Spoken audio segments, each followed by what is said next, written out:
बहुत समय पहले की बात है, हिमगिरी पर्वत के नीचे एक समृद्ध राज्य था, सत्यलोक। इस राज्य का शासक था राजा धर्मपाल, जो न्यायप्रिय, साहसी और बुद्धिमान था। उसकी रानी रत्नावली सुंदरता और करुणा की प्रतिमूर्ति थी। उन्हें 2 पुत्र प्राप्त हुए, आर्यवीर और बालवीर। आर्यवीर बड़ा था, गंभीर, शांत और सोच समझकर काम करने वाला। बालवीर छोटा था, चंचल, हंसमुख और साहसी। भाग 2, दोनों पुत्रों का प्रशिक्षण।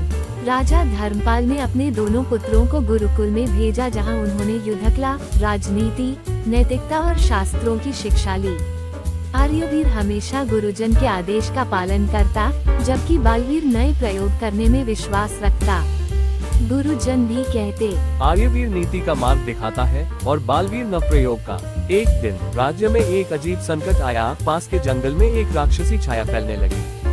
लोग बीमार पड़ने लगे, फसलें सूखने लगी और जानवर गायब होने लगे। राज्य के पंडितों ने बताया कि यह कालनाग की छाया है, जो 100 वर्षों बाद लौटती है।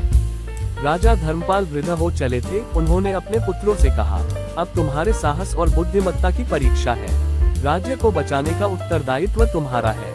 आर्यवीर ने कहा, पुरानी ग्रंथियों और ऋषियों के मार्गदर्शन से काम लूंगा।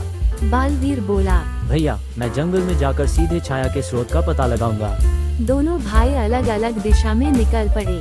आर्यवीर गया ऋषि महादेव के आश्रम, बालवीर गया तिमिर वन की ओर। आर्यवीर को रास्ते में एक बूढ़ी स्त्री मिली जो बीमार थी। उसने सहायता मांगी।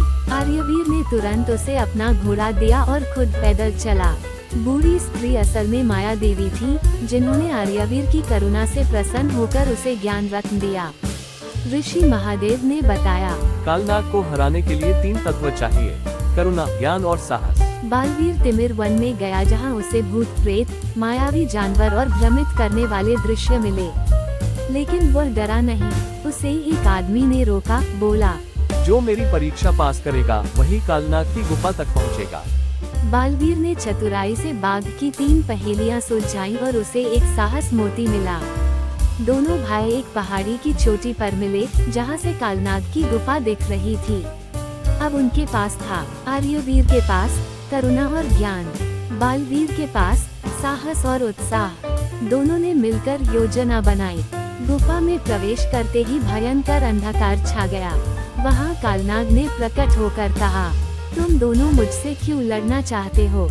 आर्यवीर ने कहा, हम अपने राज्य को बचाना चाहते हैं, पर हिंसा से नहीं।